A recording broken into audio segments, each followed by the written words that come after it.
Well, I mean, there's much to say about Kate, but a great deal of emphasis on the leg. Yes, the leg. The leg. And it wasn't just a leg. I mean, it was a thigh, it was a knee, it was really quite a lot of a leg, wasn't it, really? It was quite a lot of the leg. Now, I think we should talk about the Catherine Walker absolutely incredible red cape that she wore with the dress underneath, short dress that exposed, of course, the leg. Yes. The leg that clearly is doing some CrossFit, some reformer Pilates, doing all the exercises there in those Gianvito Rossi shoes. Amazing shoes. Of which she has 6 pairs, apparently. Wow. Toned to the high heavens. Yeah.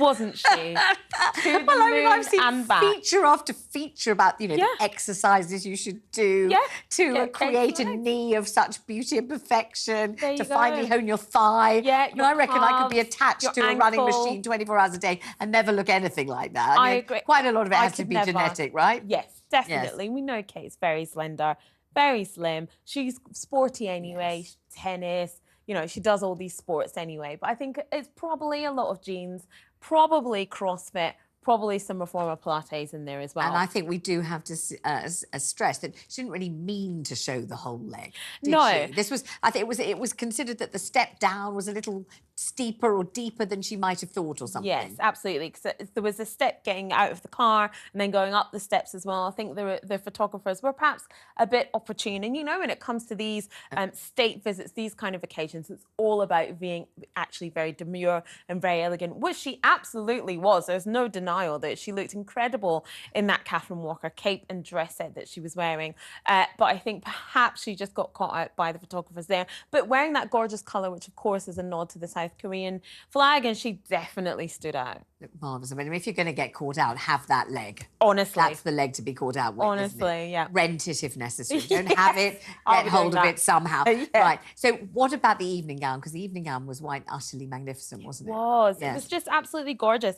And what I think for me was the best part of the evening gown is that she paired it with this tiara that used to belong to the Queen Mother that hasn't been seen since 1923. Oh. And when it was originally worn, it was worn sort of across the headband in the 1920s style, and she's worn it on her head, and it's just absolutely beautiful, so intricate, very pretty, exquisite, yes. just really, really gorgeous. And I think actually that was the standout piece for me. Now, it was a white tie dinner last night, so you can imagine all the jewels were out, all the tiaras, but that particularly for me was the standout piece, was that tiara that she wore. And was Queen Camilla wearing also some particular jewellery that stood out? Yes, so during the day, Queen Camilla wore a Russian sapphire brooch. This was a sapphire cluster brooch, and she wore it with an Anna Valentine coat.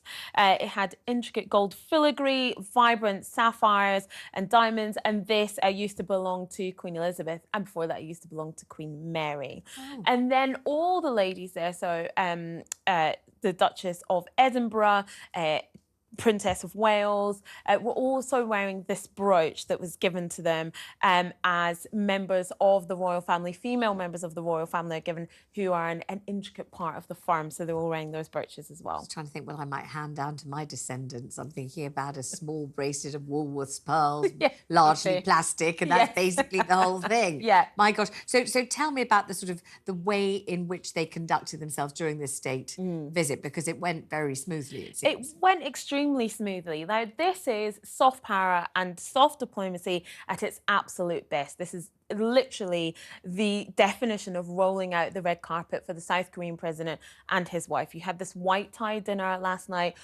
4,000-piece dinner set was used, all the best wines and ingredients for, you know, this high-level state dinner. And this is ahead of talks today that the South Korean president is having with Rishi Sunak regarding a £21 billion trade deal that's going to see South Korea invest in green projects and infrastructure here in the UK. So the first 2 days were kind of the glitz and glamour. Like I said, King Charles and Queen Camilla, they really are the best when it comes to soft power and soft diplomacy, you know, warming them up ahead of these trade talks today. And it went excellently, by the book. And then we have this television programme about Prince Andrew. Unfortunately, we don't have any time to discuss it, but you will come back, no doubt. Very sadly, we've come to the end of the programme.